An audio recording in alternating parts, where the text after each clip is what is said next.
എല്ലാവർക്കും നമസ്കാരം. ഇന്ന് ഞാൻ ഒരു പ്രത്യേക മെസ്സേജുമായിട്ടാണ് വന്നിരിക്കുന്നത്.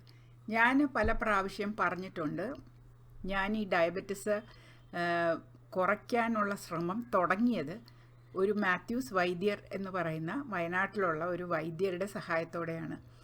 കോവയ്ക്ക ഉപയോഗിച്ചും മില്ലറ്റ്സ് ഉപയോഗിച്ചും പ്രത്യേകിച്ച് റാഗി രാവിലെ ഉപയോഗിച്ചും പ്രത്യേക തരമായ ജീവിതചര്യകൾ ഉപയോഗിച്ചുമാണ് ഞാനിത് തുടങ്ങിയത്. അതെനിക്ക് ഷുഗർ കുറച്ച് കൊണ്ടുവന്നു. പക്ഷേ വൈദ്യർ തിരിച്ച് തിരുവനന്തപുരത്ത് നിന്ന് വയനാട്ടിലേക്ക് പോയപ്പോൾ എനിക്കത് ഫോളോ അപ്പ് ചെയ്യാൻ പറ്റിയില്ല. പിന്നീട് എന്നെ ഇതിൽ സഹായിച്ചത് ഡി ലൈഫ് എന്ന് പറയുന്ന ഒരു ഓർഗനൈസേഷനാണ്, ഒരു ഗ്രൂപ്പാണ്. അത് ഇന്ത്യൻ ലോ കാർബ് ഗ്രൂപ്പ് എന്നാണ് അവരെ പറയുന്നത്. ആ ഇന്ത്യൻ ലോ കാർബ് ഗ്രൂപ്പിൽ ഒരു അനൂപ് സിംഗും ശശികാന്ത് അയ്യങ്കാറും ഒക്കെ കൂടെയാണ് ഇത് തുടങ്ങിയത്. അവരുടെ ആരോഗ്യത്തിന് വേണ്ടി ഇതുപോലെ ലോ കാർബ് തുടങ്ങിയിട്ട് അവർ ചെയ്യുന്നു എന്ന് ഞാൻ കണ്ടു. ഞാനിങ്ങനെ ഡെസ്പറേറ്റായിട്ട് അന്വേഷിച്ചു എങ്ങനെ എനിക്ക് ചെയ്യാൻ പറ്റും. അപ്പോഴാണ് ഞാൻ ഈ ചില കീറ്റോ ഗ്രൂപ്പ്സിനെയൊക്കെ കണ്ടതും കീറ്റോ നോക്കിയപ്പോൾ എനിക്കത് തുടങ്ങി നോക്കി 2 ദിവസം കൊണ്ട് ഞാനത് നിർത്തി.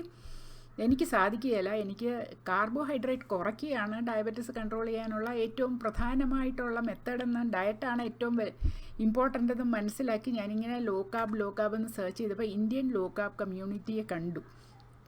ആ കമ്മ്യൂണിറ്റിയാണ് ഈ അനൂപ് സിംഗും ശശികാന്ത് അയ്യങ്കാറും ഒക്കെ ഉള്ള കമ്മ്യൂണിറ്റി. അവരുടെ ആ ഗ്രൂപ്പിൽ ഞാൻ ചേർന്നു. ഫീസ് കൊടുത്താണ് ചേർന്നത്. ഫീസ് കൊടുത്ത് ചേർന്നു. പിന്നെ ഞാൻ ലൈഫ് ടൈം മെമ്പറായി.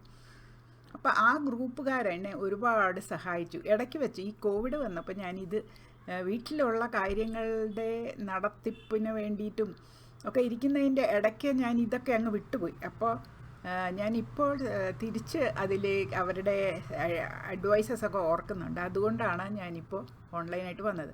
അപ്പോൾ ഞാൻ അനൂപ് സിംഗിനെയും കോണ്ടാക്ട് ചെയ്തു. അനൂപ് സിംഗ് ഒരു ദിവസം നമ്മളുടെ ഈ പ്ലാറ്റ്ഫോമിൽ വന്ന് ഡി ലൈഫിനെ കുറിച്ചും അവർ ചെയ്യുന്ന പണിയെക്കുറിച്ചും അവിടെ ചില കോഴ്സസൊക്കെ ഉണ്ട്. ഇന്ത്യൻ ലോ കാർബ് ഡയറ്റീഷ്യൻ കോഴ്സൊക്കെ അവർക്ക് ഉണ്ട്, ന്യൂട്രീഷൻ കോഴ്സുണ്ട്. അപ്പോൾ അവരുടെ സിസ്റ്റമിനെ കുറിച്ചും അവരുടെ ഫോറമിനെ കുറിച്ചുമൊക്കെ വരാനായിട്ട് ഞാൻ ചോദിച്ചു. അവർ വരാമെന്ന് പറഞ്ഞിട്ടുണ്ട്. ഞാനത് അറേഞ്ച് ചെയ്യുന്നതനുസരിച്ച് അവർ അതിനായിട്ട് വരും. അപ്പോൾ അവരെനിക്ക് പറഞ്ഞു തന്ന ഒരു കാര്യമാണ് ബി കോംപ്ലക്സ് എന്തായാലും കഴിക്കണം എന്ന്. അങ്ങനെ ഞാൻ ഈ സുപ്രാഡിൻ ദിവസവും ഉപയോഗിക്കുന്നുണ്ട്. ഞാൻ നിങ്ങളോട് പറഞ്ഞല്ലോ, ഈ സുപ്രാഡിൻ ഉപയോഗിക്കുന്നതിൻ്റെ കാരണം ഇതിനകത്ത് ബി കോംപ്ലക്സ് മാത്രമല്ല, ചില എസൻഷ്യൽ മിനറൽസും ഉണ്ട് ഇതിനകത്ത് ബി വൈറ്റമിൻസും പിന്നെ folic acid, magnesium oxide, zinc sulphate, trace elements, ഇത്രയും സാധനങ്ങളുണ്ട്. അതുകൊണ്ടാണ് ഇത് ഉപയോഗിക്കുന്നത്. ഇത് അവർ സജസ്റ്റ് ചെയ്തതാണ്. അപ്പോൾ അവരെന്നോട് വേറെ 2 കാര്യങ്ങൾ സജസ്റ്റ് ചെയ്തായിരുന്നു. ഒന്നാണ് മഗ്നീഷ്യം. ഇത് മഗ്നീഷ്യം ഗ്ലൈസിനേറ്റ് എന്ന് പറയുന്ന ഡയബറ്റീസുകാർക്ക് വേണ്ടുന്ന മഗ്നീഷ്യമാണ്. ഇത് വളരെ എളുപ്പം അബ്സോർബ് ചെയ്യും. അപ്പോൾ ഈ മഗ്നീഷ്യം ഉപയോഗിക്കണമെന്നവർ പറഞ്ഞ് ഞാൻ ഉപയോഗിക്കുന്നുണ്ടായിരുന്നു. അപ്പോൾ ഈ ഇടയ്ക്ക് വെച്ചിട്ട് ഞാൻ ഇതങ്ങ് വിട്ടുപോയി. ഞാൻ ഹൈദരാബാദിൽ പോയിരുന്ന സമയത്താണ്, മറ്റേത് ഇടയ്ക്കെങ്കിലും ഉപയോഗിക്കുമായിരുന്നു. ഹൈദരാബാദിൽ പോയിരുന്ന സമയത്ത് ഇത് പൂർണ്ണമായിട്ട് നിർത്തി. അപ്പോൾ അതിപ്പോൾ 1.5 മാസമായി. അപ്പോൾ ഇത് നിർത്തിയപ്പോൾ എനിക്ക് എന്ത് സംഭവിച്ചു എന്ന് ഞാൻ പറയാം. മഗ്നീഷ്യം നിർത്തി കഴിഞ്ഞപ്പോൾ എനിക്ക് പതുക്കെ എനിക്ക് എൻ്റെ ഉത്സാഹം നഷ്ടപ്പെട്ടു. ഞാൻ രാവിലെ എണീക്കണം എന്ന് വെച്ച് എണീക്കുന്നു, രാവിലെ കാര്യങ്ങൾ നടക്കണം, അതുകൊണ്ട് എണീക്കുന്നു. രണ്ടാമത് എനിക്ക് ശരീരത്തിൽ അവിടെ ഇവിടെയൊക്കെ വേദനകൾ തുടങ്ങി. അപ്പോൾ ഈ വേദനകൾ മൂന്നാമത് എനിക്കുണ്ടായത്, എനിക്ക് ഗം റിസഷൻ ചെറിയ തോതിലുണ്ടായിരുന്നത് പെട്ടെന്ന് അക്യൂട്ടായി. അപ്പോൾ ഞാൻ ഹൈദരാബാദിൽ പോകുന്നതിന് മുമ്പേ ഇത് നിർത്തി. അപ്പോഴാണ് ഈ സംഭവങ്ങളൊക്കെ ഉണ്ടായത്. അങ്ങനെ ഞാൻ ഇത് വെബിൽ സെർച്ച് ചെയ്ത് നോക്കി. ഇതിനൊക്കെയുള്ള കോഴ്സസൊക്കെ നോക്കിയപ്പോഴാണ് ഞാൻ ഈ മഗ്നീഷ്യമിൻ്റെ കാര്യം പിന്നെയും ഓർമ്മ വന്നതും ഞാൻ പിന്നെയും മഗ്നീഷ്യം സ്റ്റാർട്ട് ചെയ്തതോടെ എൻ്റെ ലെതാർജി, ഡിപ്രഷൻ, ബോഡി പെയിൻ ഇതെല്ലാം നല്ല തോതിൽ മാറി. ഞാൻ വല്ലാതെയൊക്കെയുള്ള ഷേപ്പിലൊക്കെ കിടന്നാൽ ചിലപ്പോൾ രാവിലെ എണീക്കുമ്പോൾ സ്റ്റിഫ്നെസ് വരും, പക്ഷേ മസിൽ സ്റ്റിഫ്നെസ്സൊക്കെ മാറ്റി. അതുപോലെ രാത്രി കിടക്കുമ്പോൾ മസിൽ ക്രാംസ് വരിക, ഈ മസിൽ പിടിക്കുക, മസിൽ കയറുക, ഇതൊക്കെ ചിലപ്പോൾ മഗ്നീഷ്യം ഡെഫിഷ്യൻസി കൊണ്ടാകും. അപ്പോൾ എന്തുകൊണ്ടാണ് ഞാൻ മഗ്നീഷ്യം കഴിച്ചത്? ടൈപ്പ് 2 ഡയബറ്റിക്സിൽ എല്ലാവരിലും, ടൈപ്പ് 1 ഡയബറ്റിക്സ് ചിലരിലും ഈ മഗ്നീഷ്യം ഡെഫിഷ്യൻസി ഉണ്ടാകുന്നു. കാരണം ഇത് വാട്ടർ സോളുബിൾ ആയിട്ടുള്ള ഒരു മിനറലാണ്. നമ്മൾ ഫ്രീക്വൻറ്റ് യൂറിനേഷൻ അല്ലെങ്കിൽ ധാരാളമായിട്ട് മൂത്രം പോകുന്നവർ, നമ്മൾ ധാരാളമായിട്ട് ദാഹിക്കുകയും വെള്ളം കുടിക്കുകയും ചെയ്യും. പിന്നെ പലതരത്തിലുള്ള വെള്ളം ഇട്ട് തിളപ്പിച്ച് കുടിക്കും.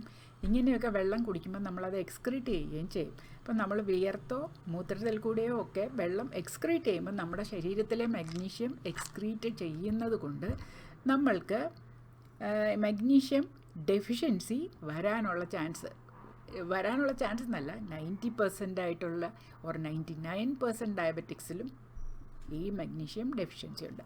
ഈ മഗ്നീഷ്യം നമ്മളുടെ മൂഡിനെ, നമ്മുടെ ഡിപ്രഷനൊക്കെ ഉണ്ടാകാതെ നോക്കാനുള്ളതും അതുപോലെ നമ്മുടെ മസിൽസ് സ്മൂത്തായിട്ട് ഫങ്ഷൻ ചെയ്യാനുള്ളതും പിന്നെ നമ്മുടെ ഗ്ലൂക്കോസ് മെറ്റബോളിസം ശരിയാക്കി നിർത്താനുള്ളതും ഒക്കെയാണ് ഈ മഗ്നീഷ്യം. അപ്പോൾ ഞാൻ ഈ മഗ്നീഷ്യം നമ്മൾക്ക് ഫുഡിൽ കൂടെ കിട്ടുമെങ്കിൽ അതാണ് എപ്പോഴും ഏറ്റവും നല്ലത്. പക്ഷേ ഫുഡിൻ്റെ പ്രോബ്ലം എന്താണെന്ന് പറഞ്ഞാൽ, നമ്മളിപ്പോൾ ഭക്ഷണം വളർത്തിയെടുക്കുന്ന സ്ഥലങ്ങളിലെ മണ്ണിൽ ഈ മിനറൽസ് ഉണ്ടെങ്കിൽ മാത്രമേ നമ്മളുടെ പ്രോഡ്യൂസിൽ അത് ഉണ്ടാവുകയുള്ളൂ.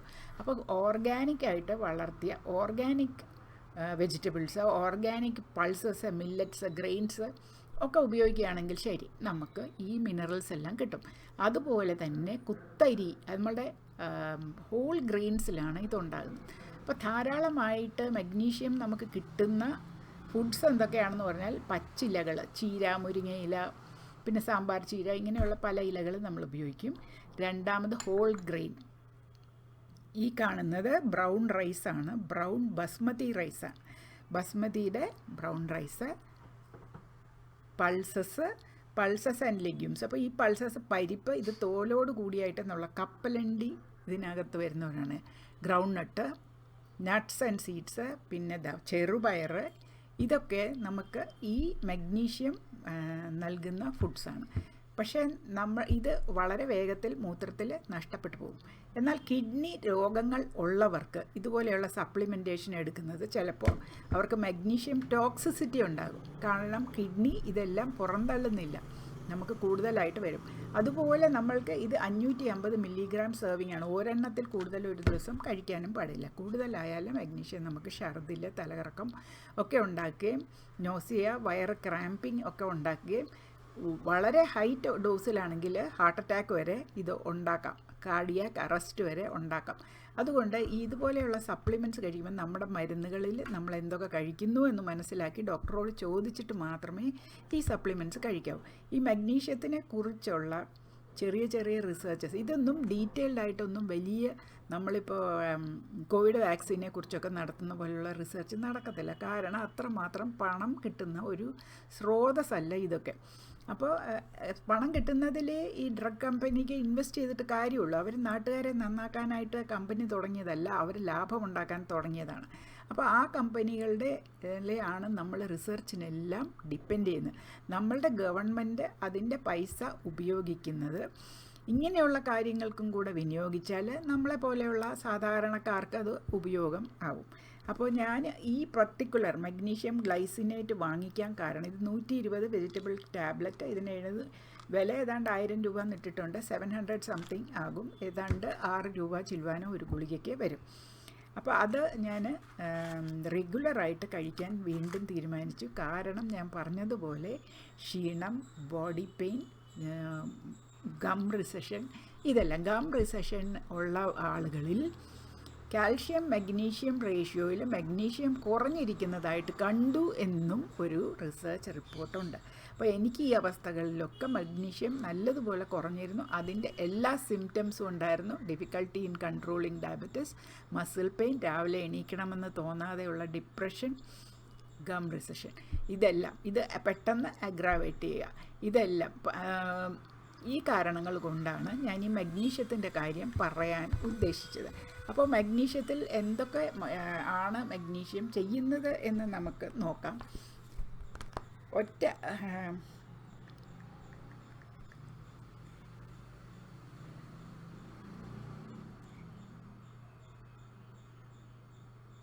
പിന്നെ നമ്മൾ സോഴ്സസ് പറഞ്ഞല്ലോ, അതിൽ fruits such as bananas, dried figs and blackberries കേട്ടോ.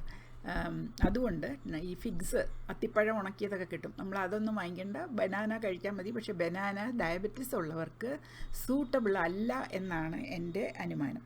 അപ്പോൾ ഈ ബനാന എങ്ങനെയാണ് നമ്മൾക്ക് സൂട്ടബിൾ അല്ല എന്ന് പറയാനുള്ളതിൻ്റെ കാരണം ഞാൻ വേറൊരു ദിവസം പറയാം. അപ്പോൾ മഗ്നീഷ്യം ഡെഫിഷ്യൻസിയുടെ സിംറ്റംസ് എന്താണെന്ന് പറഞ്ഞാൽ വിശപ്പില്ലായ്മ, ഛർദ്ദിക്കാൻ വരൽ, ചെറിയ നോസിയ. അതും എനിക്കുണ്ടായിരുന്നു. എപ്പോഴും ഒരു നോസിയ. ഞാൻ വിചാരിച്ചു എനിക്ക് തന്നെ ലിവറിന് കുഴപ്പമുണ്ടോ, മൂത്രമൊന്നും മഞ്ഞൊന്നും ഇല്ല, കിഡ്നിക്ക് കുഴപ്പമുണ്ടോ, മൂത്രമൊക്കെ ക്ലിയറായിട്ട് പോകുന്നു, പതയില്ല, ഒന്നുമില്ല. ഫെറ്റീഗ്, എണീക്കണമെന്ന് തോന്നുന്നില്ല, എളുപ്പം ക്ഷീണിക്കുക, ദേഷ്യം വരിക, വോമിറ്റിംഗ്, അത് ഞാൻ പറഞ്ഞല്ലോ, വോമിറ്റിംഗ് ഇല്ലായിരുന്നു. Nausea, tingling, muscle cramps and muscle contractions, നമ്മളുടെ മസിലിലൊക്കെ പെരുപ്പ്, മസിൽ കോൺട്രാക്ട് ചെയ്ത് മസിൽ പിടിക്കുക, ക്രാംപ്സ്, മസിൽ പിടിക്കുക എന്ന് പറയുമല്ലോ, മസിൽ കയറുക, മസിൽ പിടിക്കുക. അത് അബ്നോർമൽ ഹാർട്ട് റിതം ചേഞ്ച് ചെയ്യുക. ഹാർട്ട് റിതം ഒക്കെ ചേഞ്ച് ചെയ്താൽ നമ്മൾ മഗ്നീഷ്യം കഴിക്കുകയല്ല വേണ്ടത്, ഡോക്ടറെ കാണുക, ഡോക്ടറോട് മഗ്നീഷ്യം ഡെഫിഷ്യൻസി ഉണ്ടോ എന്നും കൂടെ ചെക്ക് ചെയ്യാനായിട്ട് ആവശ്യപ്പെട്ടിട്ട്, അങ്ങനെ ഒരു കാര്യമാണെങ്കിൽ അതുകൊണ്ടാവാം എന്നേ ഉള്ളൂ. സീഷ്യസ്, ഫിറ്റ്സ് വരെ മഗ്നീഷ്യം ഡെഫിഷ്യൻസി കൊണ്ട് വരാം. മഗ്നീഷ്യം ഡെഫിഷ്യൻസിയുടെ കാരണങ്ങൾ എന്തൊക്കെയാണെന്ന് പറഞ്ഞാൽ കള്ളുകൂടി, ആൽക്കഹോൾ യൂസ് കൊണ്ട് നമ്മൾക്ക് ധാരാളം മൂത്രം പോകും, ക്രോണിക് ഡയറിയ, എപ്പോഴും വയറിളകി പോവുക, അങ്ങനെയുള്ള ആളുകളുണ്ട്, IBS ഒക്കെ ഉള്ളവർ. Excessive urination from diabetes that is poorly controlled, നല്ലപോലെ കൺട്രോൾ ഇല്ലാത്ത ഡയബറ്റിസ് ഉണ്ടെങ്കിൽ നമ്മൾ എക്സസീവായിട്ട് യൂറിനേറ്റ് ചെയ്യും, പിന്നെ മൂത്രം പോകും.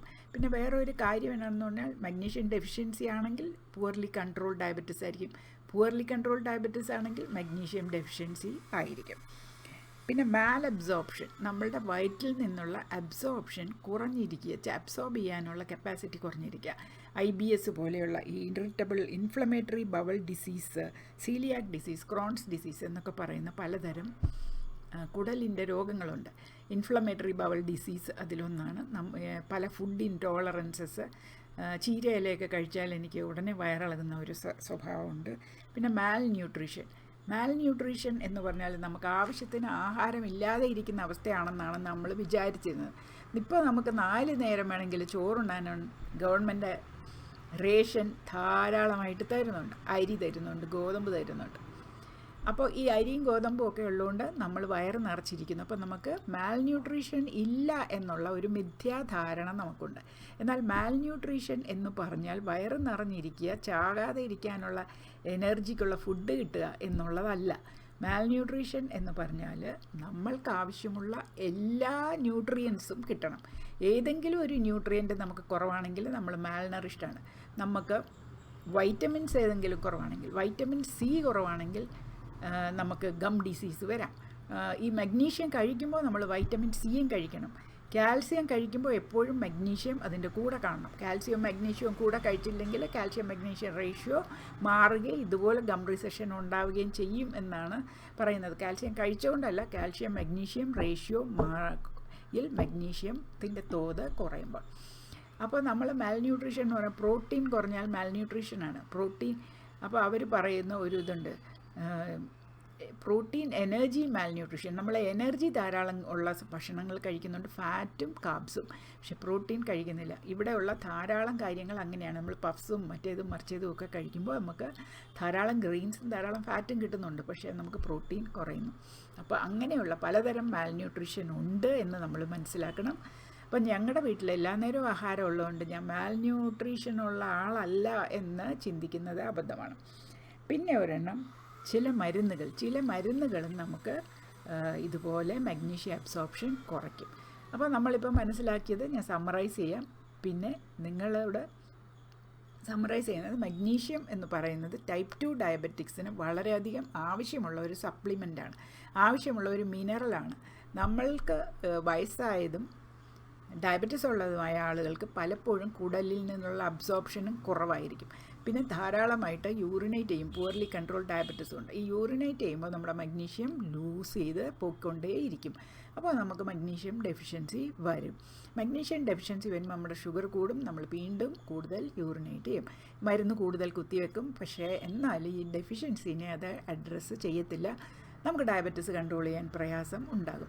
പല ഡെഫിഷ്യൻസീസും, ഫോർ എക്സാമ്പിൾ ഞാൻ പറഞ്ഞല്ലോ തയാമിൻ നമുക്ക് ബി വൈറ്റമിൻസും തയാമിനും നമ്മളുടെ ശരീരത്തിലെ നമ്മൾ കഴിക്കുന്ന കാർബോഹൈഡ്രേറ്റ് നമ്മളുടെ ശരീരത്തിൽ ചെന്ന് ഗ്ലൂക്കോസ് ആയിക്കഴിഞ്ഞാൽ ഗ്ലൂക്കോസിനെ എനർജി ആക്കാനായിട്ട് ബി വൈറ്റമിൻസ് എൻസൈം പോലെ ആക്ട് ചെയ്യും. അപ്പോൾ ബി വൈറ്റമിൻസ് ഇല്ലെങ്കിലും നമ്മൾക്ക് ഷുഗർ ബ്ലഡിൽ കൂടിയിരിക്കും. അതിനെ കൺവേർട്ട് ചെയ്യാനുള്ള, ട്രാൻസ്ഫോം ചെയ്യാനുള്ള എൻസൈം പോലെയുള്ള തയാമിന് ഏറ്റവും ഇമ്പോർട്ടൻ്റ്, ബാക്കിയുള്ള ബി വൈറ്റമിൻസ് ഇല്ലാത്തതുകൊണ്ട്. അപ്പോൾ ഈ മഗ്നീഷ്യം കുറയാനുള്ള കാരണങ്ങൾ ഞാൻ പറഞ്ഞല്ലോ. പിന്നെ നമ്മളുടെ ആഹാരത്തിൻ്റെ ക്രമീകരണം ശരിയല്ലാത്തത്. ധാരാളം വെജിറ്റബിൾസ്, പൾസസ്, ഗ്രെയിൻസ് ഒക്കെ കഴിക്കണം. ഹോൾ ഗ്രെയിൻസ് നമ്മളിപ്പോൾ കഴിക്കുന്നില്ല, നമ്മളല്ലാത്ത ഗ്രെയിൻസാണ് കഴിക്കുന്നത്. നമ്മൾക്ക് ഹോൾ ഗ്രെയിൻസ് കഴിക്കാൻ പ്രയാസമുണ്ടെങ്കിൽ ഹോൾ ഗ്രെയിൻസിനെ പൊടിച്ചുള്ള പുട്ടൊക്കെ നമ്മുടെ ആഹാരത്തിൽ ഉൾപ്പെടുത്തുക, റാഗി ഉൾപ്പെടുത്തുക. ഇങ്ങനെയുള്ള പല മെത്തഡ്സ് നമുക്കുണ്ട്. അതിനെക്കുറിച്ചൊക്കെ ഞാൻ പിന്നീട് പറയാം. അപ്പോൾ ഇത്രയാണ് എനിക്കിന്ന് പറയാനുള്ളത്. മഗ്നീഷ്യം ഡെഫിഷ്യൻസി എങ്ങനെ ഉണ്ടാകുന്നു? ഡയബറ്റിസ് ഉള്ളവർക്ക് മഗ്നീഷ്യം ഡെഫിഷ്യൻസി ഉണ്ട്. അത് അഡ്രസ്സ് ചെയ്താൽ നമ്മൾക്ക് മഗ്നീഷ്യം ഡെഫിഷ്യൻസി കൊണ്ടുള്ള സിംറ്റംസ്, മസിൽ വേദന, നടുവേദന, പലതരത്തിലുള്ള വേദനകൾ, തോൾ വേദന, ഹിപ്പ് വേദന, എല്ലായിടും ഉള്ള വേദനകൾ, മസിൽസിലുള്ള വേദനകൾ, രാത്രിയിൽ കിടക്കുമ്പോഴോ അല്ലാത്തപ്പോഴോ ഉള്ള മസിൽ പിടുത്തം, പിന്നെ ക്ഷീണം, ഡിപ്രഷൻ, ഇതെല്ലാം നമുക്ക് ഈ മഗ്നീഷ്യം ഡെഫിഷ്യൻസി കൊണ്ട് ഉണ്ടാകാം. ഇതെല്ലാം ശരിയായിട്ട്, അതുപോലെ ഗം ഡിസീസ്, ഇതെല്ലാം എനിക്ക് ഉണ്ടായി എന്നുള്ളത്, ഗം റിസഷൻ ഡിസീസ് ആണോയെന്ന് അറിഞ്ഞുകൂടാ, ഉണ്ടായി എന്നുള്ളത് കൊണ്ടാണ് ഞാൻ പെട്ടെന്ന് ഇതിനെക്കുറിച്ച് ഓർക്കുകയും ഇത് കഴിക്കുകയും ചെയ്തു. കഴിച്ചതോടെ എൻ്റെ ഡിപ്രഷനൊക്കെ മാറി ഞാൻ വീണ്ടും നിങ്ങളുടെ മുമ്പിൽ സന്തോഷത്തോടെ വരുന്നു. അപ്പോൾ നമുക്ക് വീണ്ടും കാണാം.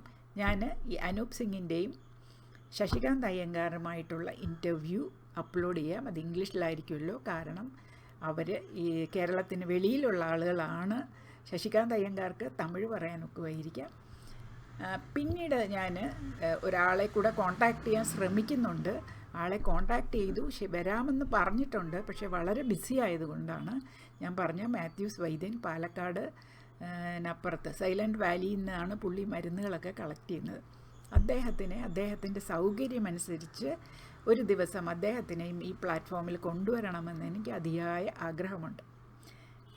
അപ്പോൾ നമ്മൾക്ക് വീണ്ടും കാണാം. നന്ദി, നമസ്കാരം.